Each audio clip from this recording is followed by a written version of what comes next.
Welcome for today's lesson. We're still continuing with our MCA course, Meetings, Compliance and Administration. And today we are doing chapter number 8, where we're going to look at the registration and compliance requirements of various institutions. There are a number of institutions that you're going to look at, of course, not all, but this covers the greater percentage of the various institutions that we have that exist. So MCA, meetings, compliance, and administration.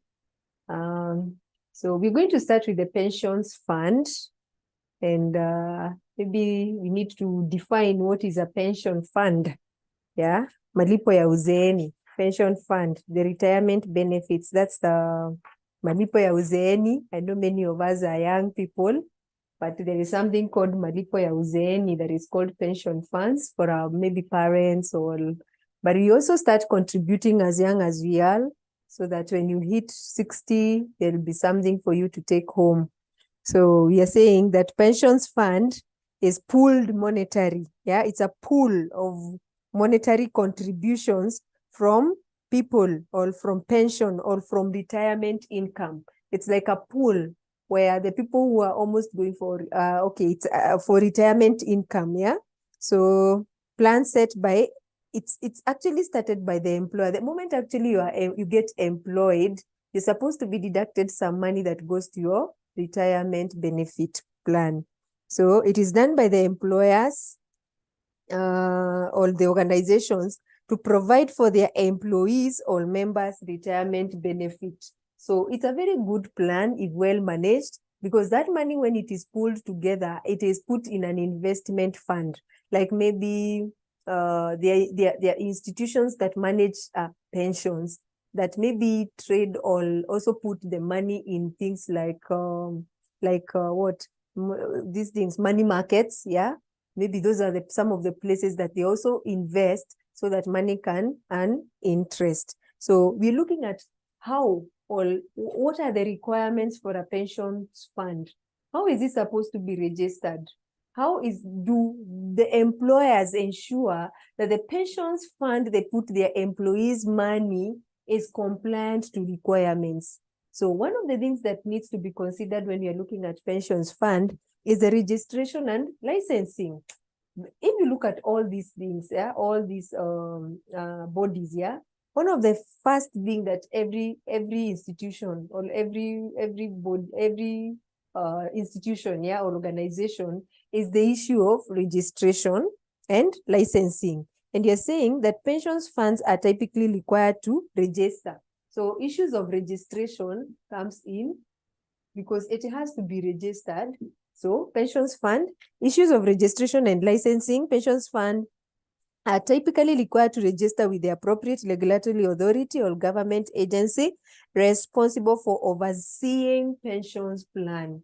Why? Because this is a pool of various employees from various companies. They all put their money there in agreement, all on condition that when they retire, that time, ni malipo ya uzeeni, when they retire at their old age and they leave employment, they will have something to take care of themselves. So it has to be registered. Issues of registration is very important, and also being licensed by the government.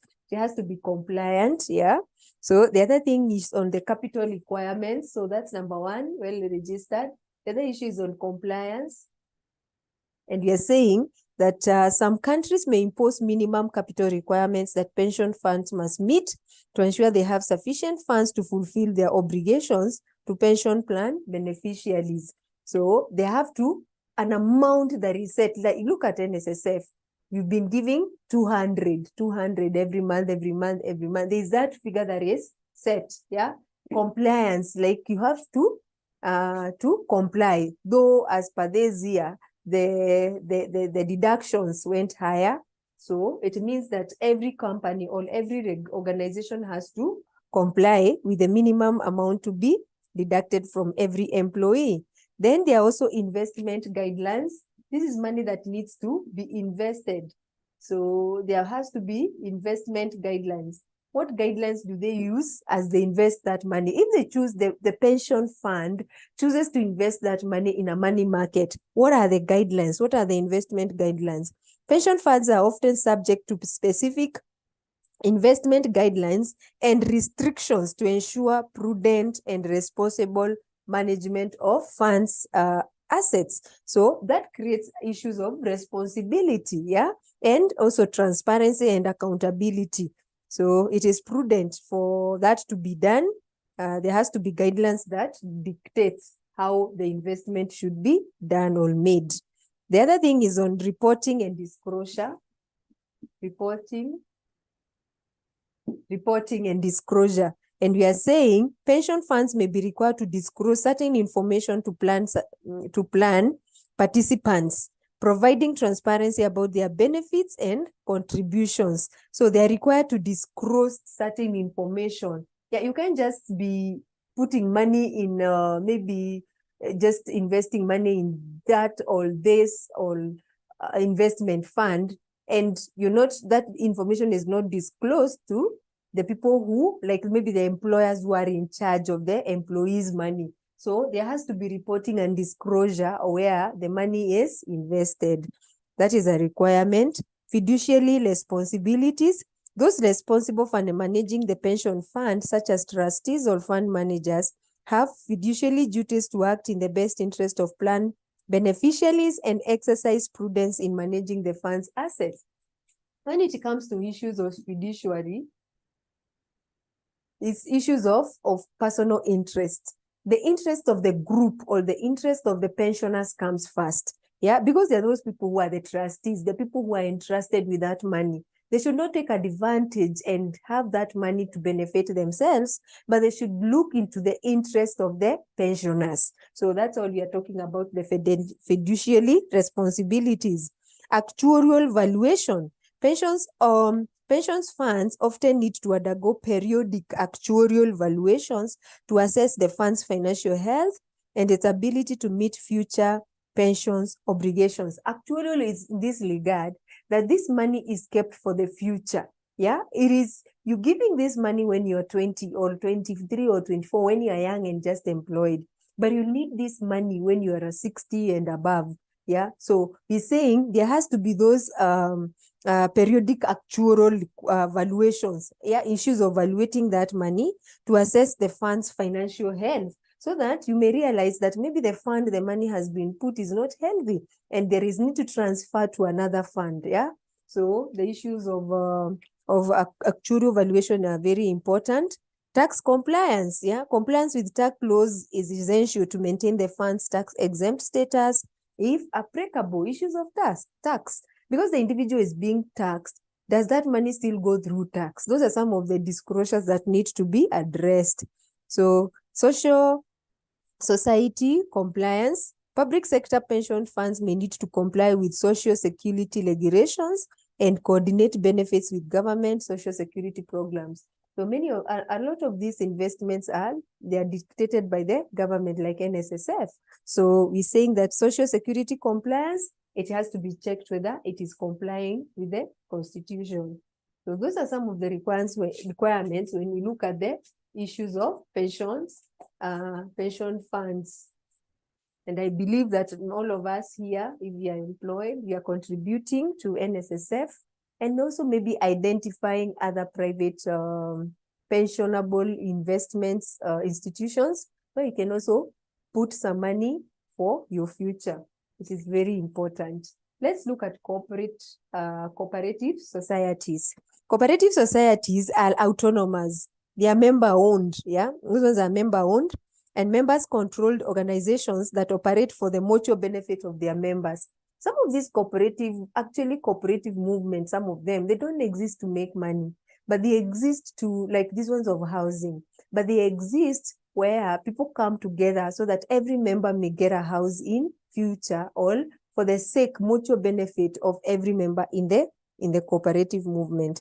So we're saying that part of its registration and compliance requirements is formation and registration. Issue of registration is always going to come first.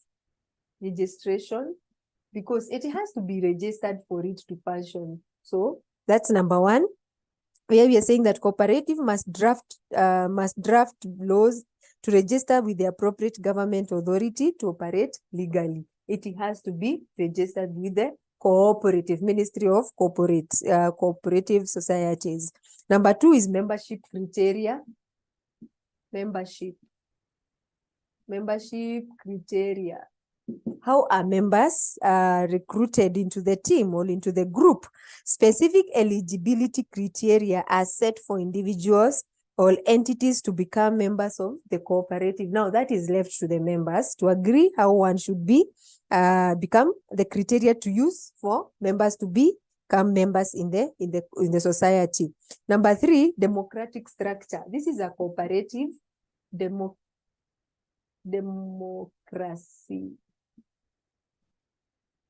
democratic structure, issues of democracy, because this is a cooperative has a democratic structure with each member having equal voting rights. No one is superior than the other one. They all come together.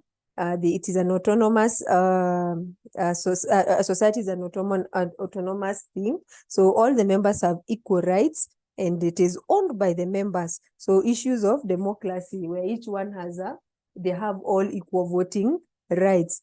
Now, the other thing about cooperatives is on board of directors. Cooperatives have a board of directors elected by members to oversee their operations. Now, that is board of directors. They are the ones who appoint the board of directors. Financial reporting. Let's look at financial reporting. Financial reporting. What about financial reporting? Cooperatives maintain financial records and prepare annual audited financial statements. It's a requirement, statutory requirement that every year annually that they have got to do audit their books of accounts and also hold an AGM, yeah, so that they can do some of those reviewing, yeah. So financial reporting is very important. The other thing is on statutory meetings, their meetings, like the AGM that it has to be done annually. Regular general meetings are held for members to participate in decision making. And of course, there also are those annual meetings. The other issue is on compliance with rules. Yeah, issues of compliance here. There are some rules that the cooperative has to comply with. Cooperatives must adhere to cooperative laws and regulations of the country. They have to be members of those cooperative movements, and so they have to abide with the laws that govern the cooperatives within or in that nation or in that country. The other issue is on tax compliance, issues of tax compliance. Cooperative comply with the tax laws and regulations, fulfilling their tax obligations. It's a requirement for them to pay tax.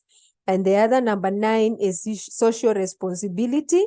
Some cooperatives demonstrate social responsibility and contribute to community development. That is CSR. They are required also to consider the broader community that surrounds the cooperative organization or society. Let's look at the political parties now. That's all what we have for cooperative societies. Let's consider the number 3, where you're going to look at the political parties. This is number 3 here. Definitely, number 1 is formation, is registration, as you have said, registration of the political party. And we are saying political parties need to be formally established and registered with the relevant government authority responsible for overseeing elections or political organizations. Number 1 has to be registration for all the bodies, yeah? For it to be compliant, it has to be registered. Number 2 is name, yeah? Name and symbol. I think this is familiar for us who are in Kenya, where every political party has a name different from the other one. If this one chooses color red, the other one chooses color yellow, sorry. Parties must have a unique name, and in some countries, an emblem or symbol that distinguishes them from other parties. Even in our country, that is applicable, name and a symbol that differentiates from others. Number 3, about a political party, is on the issue of membership criteria. Yeah, every organization has its own way of membership criteria. So for political parties, we can say that political parties may have specific criteria for party membership, such as maybe it is age, they define the age, citizenship, and maybe they shut doors for foreigners or citizenship, and adherence to the party's principles or ideology. That one, we have seen it in our nation, that if you don't comply with the party's requirements, then the party has a right, depending with their articles of association, to release you from the party. Number 4, so membership is defined by the party itself. Number 4 is on issues of internal democracy. Yeah, internal democracy. And we are saying that internal democracy, many countries require political parties to have internal democracy structures, including regular elections for party leadership positions. Every party has its leaders. Yeah, it has its leadership positions. Who is the chairman? Who is the assistant? Who is who? So there has to be internal democracy. They must agree among themselves on issues of its management, the management of the party. The other thing is on a party constitution, that is a requirement. Yeah, even as it is being registered, they have to get to have a constitution. Yeah, party's constitution. And you're saying that political parties typically have a written constitution or set of rules that define their objectives, organization, and decision-making process. Yeah, that is what guides the party on its existence, and it also helps by setting rules and principles to govern the party. The other thing is on minimum number of members, and that goes hand in hand with the membership criteria. We can say that some countries may require political parties to have a minimum number of members to register officially, where like you're told, for a party to become a party, yeah, it has to have 100 members and above. If it has less than 100, then it can't be registered as a political party, minimum members. But that happens all, depends with one country with another one. Yeah, those are some of the things that are different from one nation to the other one. The other issue is on financial disclosure. So we have talked about the minimum members or minimum membership members. Now that one we have agreed that it depends with the place of origin or the country in which the party exists. The other issue is about financial disclosure.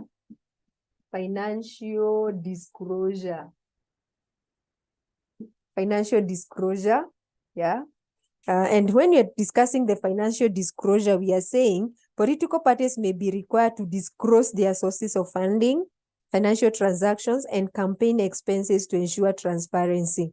Well, I don't know. It is expected that every political party in our nation discloses where they get their funding, their financial transactions, and campaign expenses. I don't know, but it is a requirement that is expected. I hope it happens in our nation. So the other thing about political parties is on campaign finance regulations. We're moving to the campaign. There may be laws governing campaign finance, setting limits on contributions, and requiring parties to report their campaign expenses. That is a requirement, and I believe it takes place even in our nation, where they're supposed to account for their expenses, yeah? Campaign finance regulations, yeah?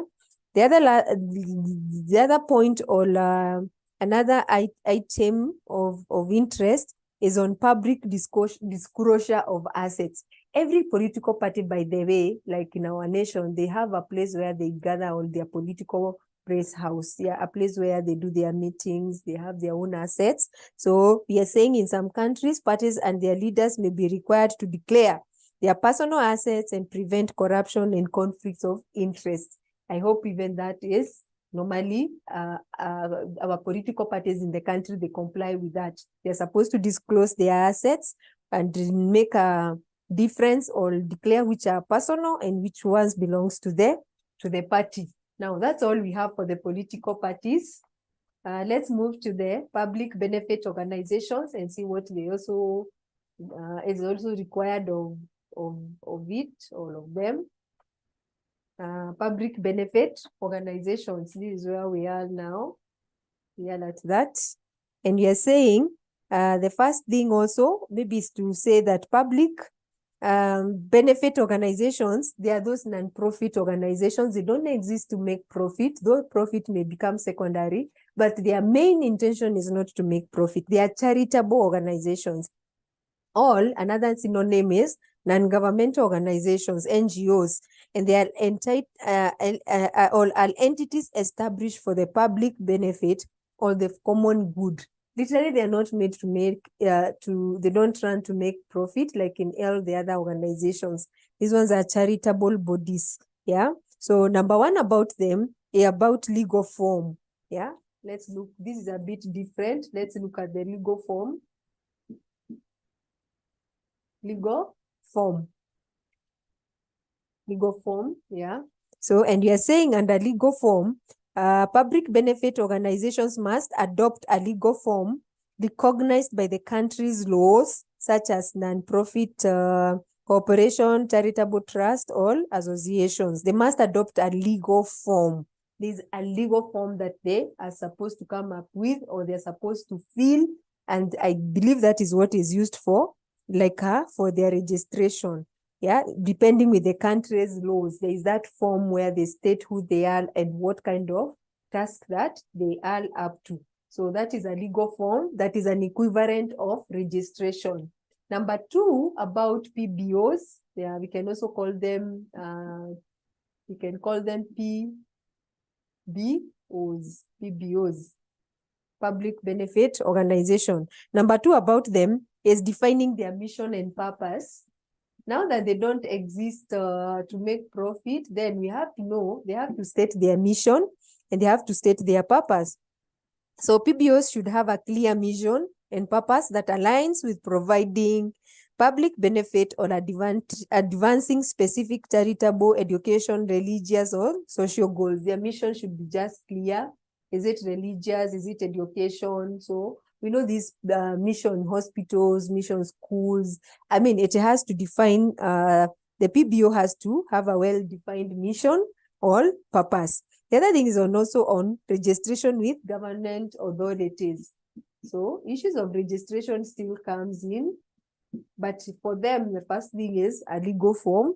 And you are saying that PBOs usually need to register with the appropriate government agencies. Yeah, they have to declare that they exist, or regulatory body responsible for overseeing non-profit organization. They have to register also with the relevant authorities that manage non-profit making organizations. So the other issue on them is about articles of incorporation, all their constitution. Constitution is key to every constitution is key to all these bodies that exist, because these are the rules and guidelines that define the organization. So we are saying PBOs are required to draft and submit articles of incorporation or a constitution that outlines their purpose, governance structures, and operating rules. So they have to have a constitution that indicates how they are governed. Let's look at number 5 about PBOs. And you're saying that tax exempt status, issues of tax. Yeah, PBOs may seek tax exempt because they're not in the business of making profit. They may require to ask or seek tax exempt status from the government, allowing them to receive tax deductible donations and enjoy certain tax benefits. Since their purpose is not really making profit, why should they be taxed? So they seek to see whether they can be tax exempt. So that is left to the hands of the government to make that decision. Number 6 is about board of directors, BOD, or the trustees. The management, who manages them all. PBOs typically have a board of directors or trustees responsible for overseeing the organization's activities and ensuring compliance with the law. So then they have a board of directors or trustees who oversee their operations. Number 7 about PBOs is on financial transparency. Of course, even if they're not making they are not in the business of making money, they have to declare to show their financial transparencies. And you're saying that PBOs are often required to maintain transparent financial records and provide annual financial statements, including income, expenses, and assets. It's a requirement, yeah, that they have to do their financial records and also provide annual financial statements to prove really whether they are in the business of making money or they are not making money. So that's a requirement of declaring their financial status. The other thing is on fundraising regulations. You can write it up here, number 8. Fundraising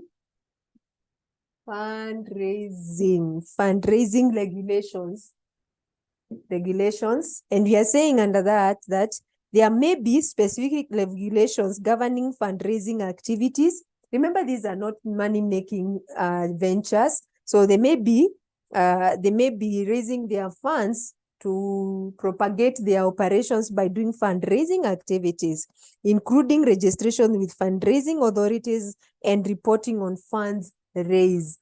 So if they do fundraising, they are supposed also to declare, or to disclose or to report the funds raised with where they are registered, the body that they are registered under. Use of funds. The other thing is use of funds. That has to be declared. How do they use their funds? PBOs are expected to use their funds exclusively for their stated charitable or public benefit purpose. They have said that they have a mission which is clearly defined here, or their purpose of existence. So any money that they do fundraising or the way they use their money should be open and transparent, and it has to be for their mission, to their stated mission or the stated charitable or public benefit purpose.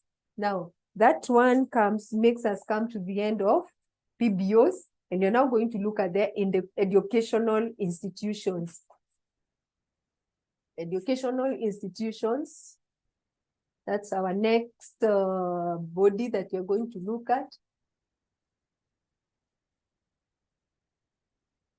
Education institutions, yeah. We're looking at the education institutions, right? And you're saying that the first thing is about registration. That seems to be applying to all the bodies. The issue of registration is very important because a school, be it kindergarten, primary, high school, college, university, whichever, it can't exist without being registered. So registration is number 1 with the Ministry of Education or the required authority. It has to be registered. Number 2, it has to declare or show its incorporation. Yeah, incorporation. Why does it exist? Yeah, it has to declare how it is incorporated. So we have talked about the educational licensing, that is the registration. It has to be registered. It has to show its curriculum. This is an education, so that if it is for primary, does it align to the primary curriculum? So this being an educational venture, it has to curriculum. Yeah, it has to indicate, it has to come forth with its curriculum, and it has to be approved before the educational institution starts its operations. So curriculum is very important. It has to be approved first. What is its infrastructure? Its infrastructure and safety compliance. Remember, an educational institution is a place where it is an institution that is seen to host many individuals. Yeah. Look at a primary school, it's expected to host so many young people. If it's a kindergarten, so it's for small children. It's an institution for small children. So there has to be approval of the institution on its infrastructure and safety compliance. Yeah. Safety is very key for those lives. So it has to prove its compliance, safety compliance. That's part of the compliance requirements, safety compliance and infrastructure. The teachers' qualifications, yeah, that is also very important because the qualifications of the teachers matters very much in every institution. Because if it is the small children, they need the teachers to be ECD qualified. Primary teachers, they have to have P1 forms or certificates, degrees or masters to be able to teach whichever institution. There has to be those qualifications that for one to be allowed to teach in such has to be qualified. Another thing is on financial reporting. It is also expected because of course of tax. This is not education. Many education institutions, it's not on issues of like PBOs. They exist because they also need to make some money, and then definitely they have to pay their tax. So they have to put their records straight by doing financial reporting. Yeah, financial reporting. Financial reporting. So there is a requirement for them to keep their books of accounts. Then the students' enrollment records, it's a very key requirement. Every student who passes the reorganization should be enrolled, and those records become very important. Health and hygiene standards. This is, you realize an institution holds so many people, and so issues of health and hygiene, yeah, has to be checked in or approved. Yeah? As part of the registration, they have to be approved. Licensing of educational materials, the materials that are required are also supposed to be licensed. So that brings us to the end of educational institutions. Even the materials that they use for, you have said as the last one, licensing of educational materials. So, and especially because of schools like where there is involvement of these small children, the materials have to be approved so that they are deemed safe for the young lives. So let's look at the religious institutions. Religious institutions. Yeah, religious institution.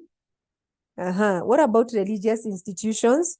We are saying the issue of legal recognition comes first. They have to be recognized, and recognition is by registration. You can say registration that causes there to be legal recognition. Religious institutions may need to obtain legal recognition from the government or relevant authorities to operate as religious entities. So we are saying that for registration, it might be registered with the religious affairs in a certain department. Yeah, maybe department for religious affairs. Yeah, many countries have a specific government department or agency responsible for overseeing religious affairs. So they register. Yeah, every church has to be registered.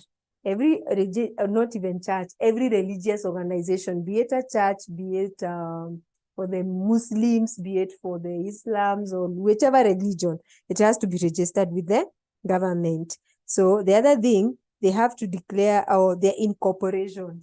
Incorporation, let's see what that has. Incorporation, and we are saying under incorporation, I think I should be standing on this side. Yeah, incorporation. We are saying under incorporation, in some countries, religious institutions may need to be incorporated as legal entities to enjoy certain legal protection and benefits. Now, that depends with the country requirements, because some of the nations, like maybe, I don't know, our country, and we are supposed to register with a department in the Ministry of Religions, yeah, Ministry of Affairs, Religious Affairs or something. So the issues of incorporation is key. Every ministry has to be, all the religious institutions, they know by the time they are registering, they know where they are required to be incorporated. We are saying that religion may need to be incorporated as legal entities. Some people choose to be registered as legal entities to enjoy certain legal protections and benefits. I guess that is an option. Number 3, we are looking at land use and zoning laws. Land use and zoning laws. And under this, we are saying that religious institutions must comply with land use and zoning laws when acquiring or using property for worship and other religious activities. This comes under the issues because of the issues of assets. With time, a religious institution, of course, is made up of so many people. Definitely, they have assets that they own. So we're saying that they must comply with land use because they have to gather in some place, and zoning laws when acquiring or using property for worship and other religious activities. The next point is on religious leaders. Number 4, I want to write it up here.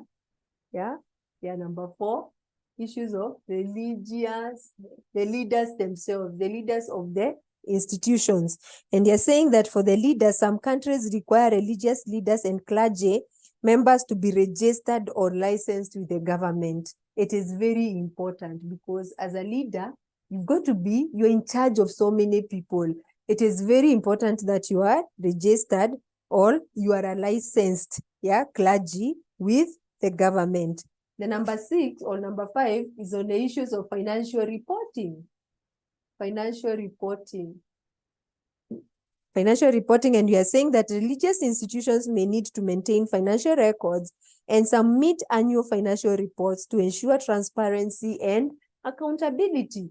And I think for our nation is a requirement where every church is supposed to do annual returns, filing of returns every year for financial transparency, for there to be financial transparency and accountability. Number 6, we can talk about tax. We can talk about tax exempts. Depending on the country's tax laws, religious institutions may be eligible for tax exempt status for certain activities, maybe like donations or on some properties. Now, those are local arrangements depending with the country that the religious institution exists. Just like maybe the way we said under PBOs, there are some that apply or they seek for tax exempt depending with their mission or their objective. So let's look at marriage and religious ceremonies. So that can be number 7, about marriage and religious ceremonies. Marriage and religious ceremonies. What about marriage? In some countries, religious institutions may need to comply with specific laws regarding marriage and other religious ceremonies because the clergy is given authority by the government to what now? If it is like a church for a husband and a wife to be joined together in their marriage. So that is an authority that is granted to them. So we're saying that in some countries, religious institutions may need to comply. So when they give you that certificate, though they have to send you to the ministry, that looks at marriages because of the issuance of the certificate. So we are saying there has to be a compliance where the religious institution has to work with the government when it comes to issues of marriage and religious ceremonies. Another point is on building codes and safety standards. Remember, these are many people who gather in one particular place. So we're saying that religious institutions must adhere to building codes and safety standards to ensure the safety of worshippers and visitors. So they have to look at safety measures so that everyone who goes to the place of worship, they are well protected and there is that feeling of safety in their meetings and in their gatherings. That's for now what we can discuss on religious institutions. We're now going to look at resident associations.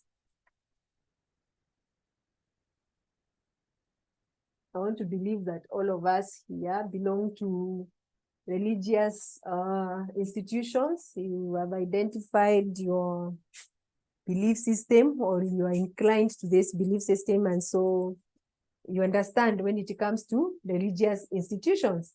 Now let's look at the resident associations. What are resident associations? We are saying that resident associations are community-based organizations. They are CBOs. Actually, these ones are CBOs. They are community-based organizations formed to represent the interest and welfare of residents within a specific neighborhood or housing development. This is where neighbors and you decide to come up with a CBO, yeah, a community-based, yeah. The fact that you are neighbors, you come up with a welfare or an association so that you're able to stick together or define some rules to make each other's life easy. So we're saying that one of the requirements for registration and compliance, number one, about the CBO is on formation and constitution. Constitution and formation, and you're saying that residents associations must be formed with a clear purpose and objective outlined in their constitution or bylaws. There has to be a constitution because this is a meeting of many people with different opinions. Maybe they gather together because of issues of security, maybe because of welfare. So they have to have a constitution for them to be registered. The other number two is legal recognition. Legal recognition. Legal recognition, you're saying, depending on the jurisdiction, residents association may need to register with the local government or relevant authorities to gain legal recognition as an official organization. Registration is very key. So they have to be legally recognized so that it doesn't exist as an unethical maybe movement. So they have to be legally recognized by submitting their constitution for registration purposes. Membership. Yeah, what are issues of membership? How are the members?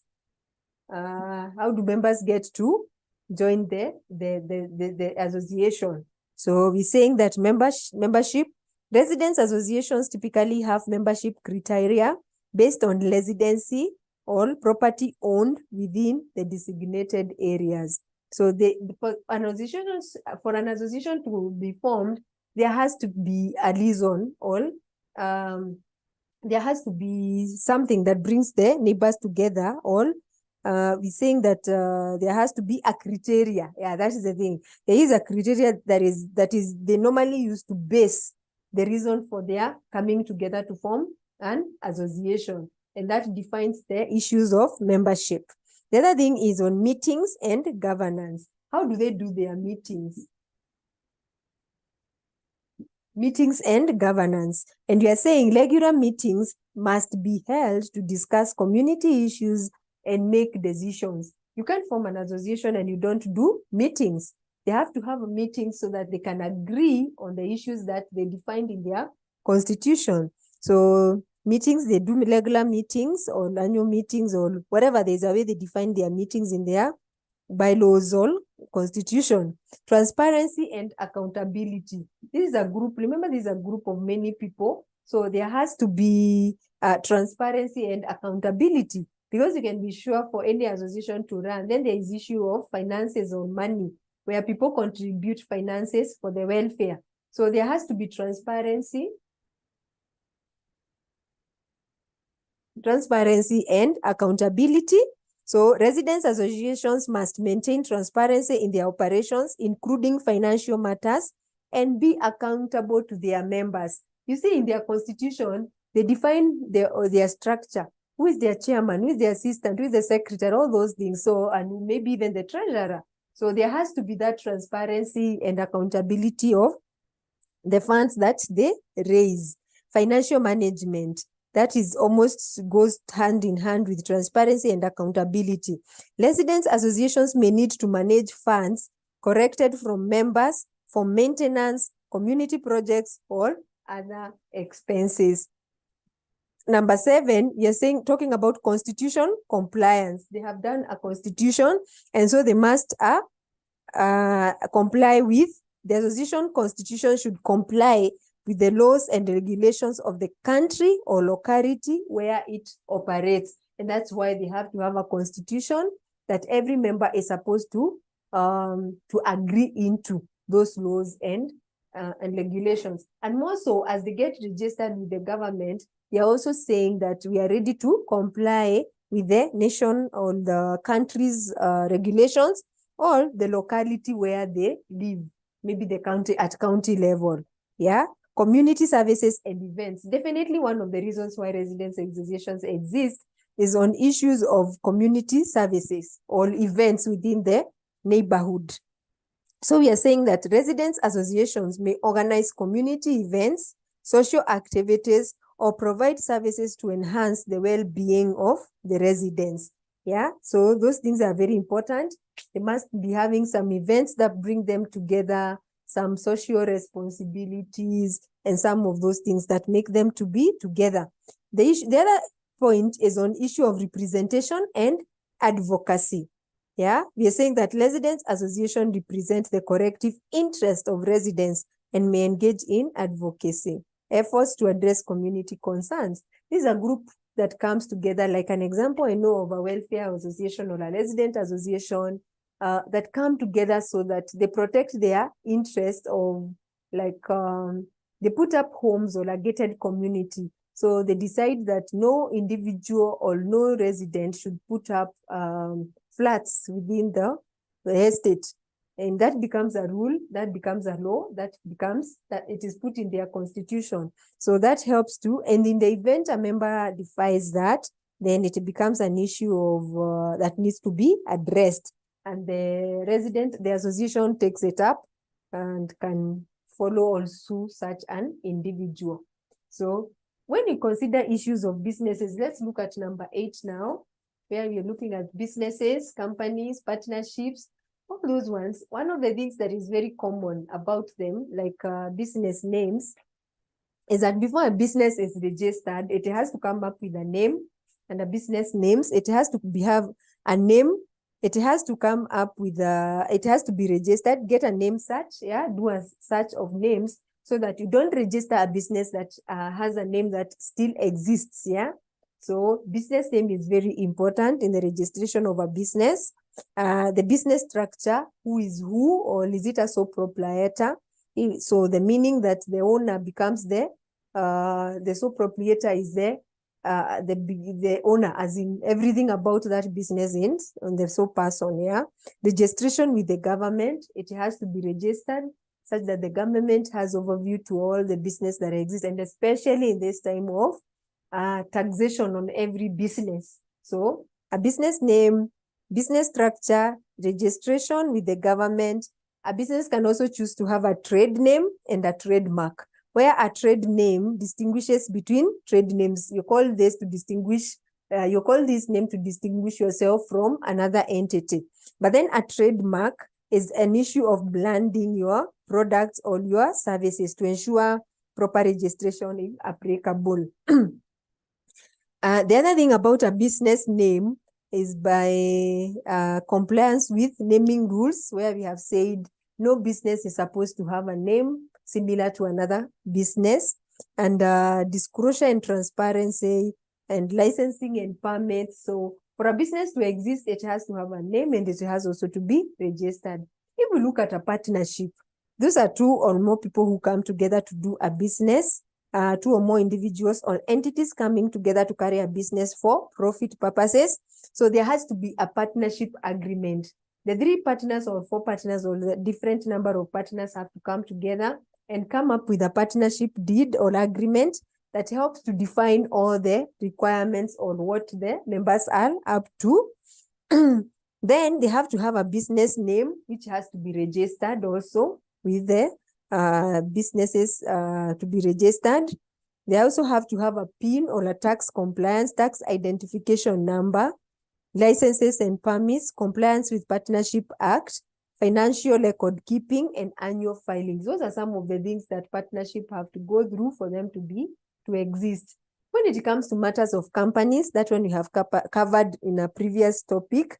And we say the companies choose a legal structure. Remember, this is a separate entity from the people who form the company.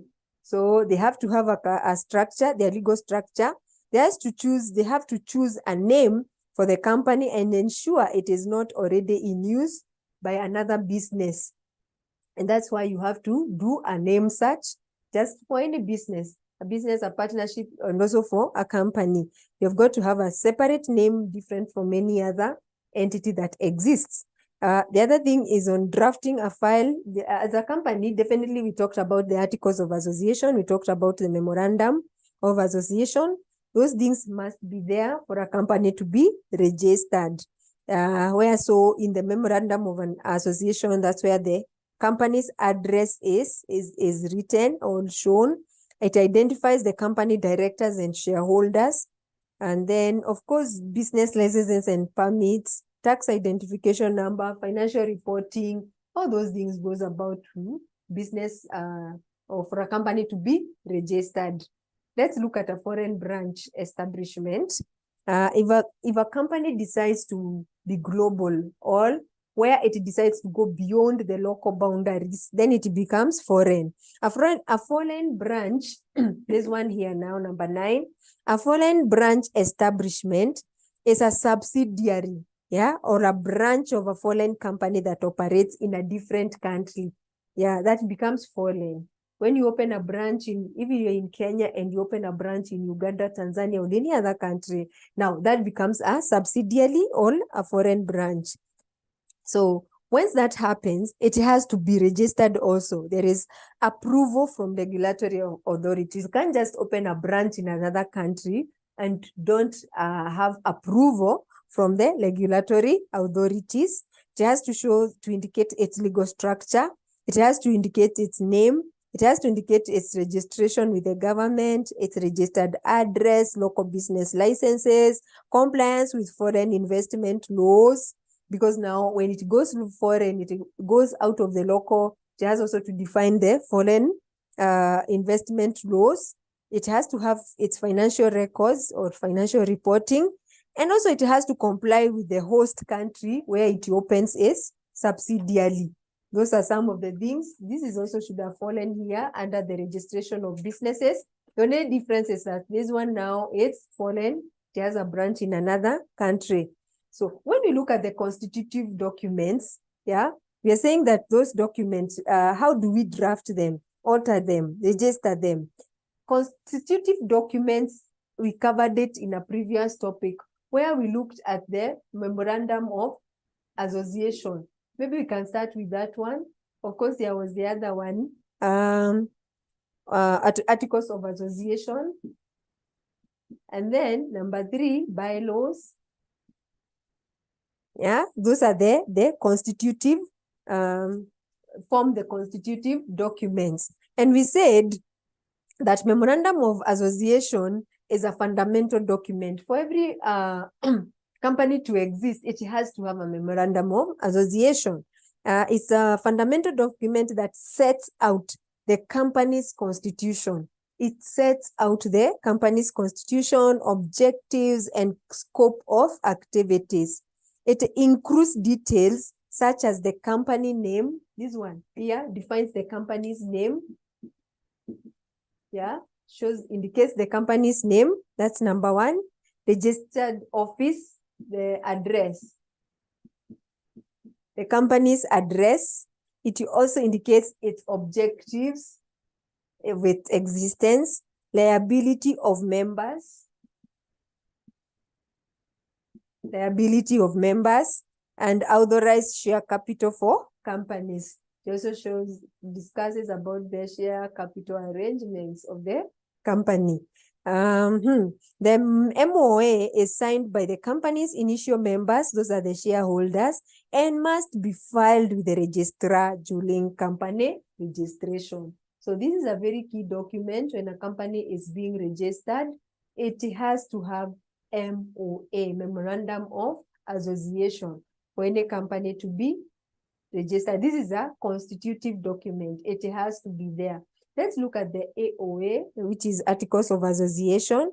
This outlines the internal regulations and rules governing the company's management and operation. These are inside or internal rules and regulations that govern the company's management and operation. It covers matters like the appointment of directors. This one we did, the appointment of directors. It has to be to define that. How are the directors appointed? Are they appointed by the shareholders? So that one defines how the process of appointing the directors. It also discusses or covers matters on shareholders' rights. Shareholders' rights. Yeah, shareholders' rights also is covered under AOA. It also shows or indicates the voting procedures. Voting procedures is also defined here. Procedures. They are also defined under articles of association, dividends and general meetings. Yeah, dividends, end of the year dividends. Yeah, all those things are incorporated there, and the general meetings. So this, it's an internal document, but it has also to be there. It's very constitutive. It has to be there when the company is being registered. The AOA is also signed by the company's initial members and filed with the registrar during company registration. Let's look at the bylaws. Yeah. So all these constitutive documents must be registered with the registrar before the company starts its operations. What about the bylaws? They are also internal rules. They are similar, almost similar to the AOA. They are internal rules and regulations that govern the operations and procedures of an organization, such as non-profits, cooperatives, and associations. Bylaws specify the roles and responsibility of members. This one now specifies the roles and responsibilities of members. Yeah, that's the work of it's an internal document where now it's able to specify the roles and the responsibility of members. That is one of the things that it does. And also, not just the members, but also the board. So the members and the board also, committees, because inside the board, there are the committees and the decision-making process. Bylaws are usually adopted and amended by the organization's governing body, all members. So this is more of an internal document that now arranges how, defines the roles, responsibility of members, board, committees, and all those people who run the organization. So let's look at a constitution for maybe for non-profits, associations and associations. What of non-profit bodies and associations? Non-profit organizations and associations often have a constitution that outlines their purpose, membership criteria, governance structures, and meeting procedures. The constitution defines the organization's objective and how it operates to achieve its mission. The constitution may be amended by a vote of the organization members. For this is issue, actually, we are calling it constitution. Yeah, constitution. But do you see this one also has the constitution? So for constitution is maybe for non-profits and non-profit organizations. And we are saying that they are directed or guided by the constitution. Maybe you can finish by looking at shareholders agreement, which you also covered at a certain topic. We looked at the shareholders agreement. Let me write it here. Shareholders agreement. Shareholders agreement, yeah? Shareholders agreement. And we said a shareholders agreement is a legally binding contract that outlines the rights, responsibilities, and obligations of the shareholders of a company.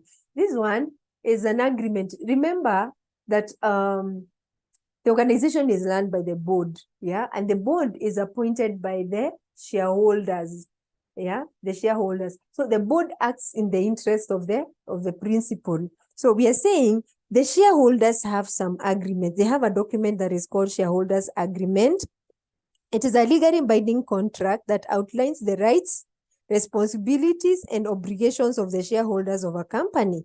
This agreement is typically entered into by the shareholders of a private company and can supplement the company's article of association or bylaws. So elements typically included in a shareholders agreement is the shareholders' rights, yeah, shares transfer restrictions, board composition and decision making, exit mechanism, non-complete and confidentiality, dispute resolution, and dividend policies. This is just a document that looks at the interest of the shareholders, considering that they are the investors, yeah, they're the owners of the organization. So they have to have some agreements that they sign maybe with the board so that their interests are well protected. Yeah, their rights are well honored. Yeah, they can't just transfer. There is a restriction that defines how a shareholder transfers their shares to another member. Yeah, if a shareholder also want to exit, what is the mechanism of exiting? If there exists a dispute between the shareholders and maybe the board, how are they going to resolve that? So all this is contained in the shareholders agreement. So today we've been looking at the registration on compliance of various bodies as we have seen here. And number one, that seems to be common to all is issues of registration. Yeah, and that's why actually it is registration and compliance requirements. Because for you to be registered, then there has to be some requirements and some regulations that have to be done for a company to be on one of the organizations to be registered. And this brings us to the end of this chapter. And it's been very good to look at or to remind ourselves how businesses are registered and how maybe like the last one, the constitutive documents, which you have covered in another area, on the memorandum of understanding, articles of associations, the bylaws, these things keep there is that interrelations, yeah, interrelated, yeah, this topic with the other one. This topic also at one point gets to interrelate with the one for corporate governance, yeah, because when you're also doing corporate governance, you also look at the constitutive documents. Otherwise, thank you so much. It's been a great day to have all of you in class. Looking forward to seeing you in the next topic, number 9. For now, kwaheri. Thank you.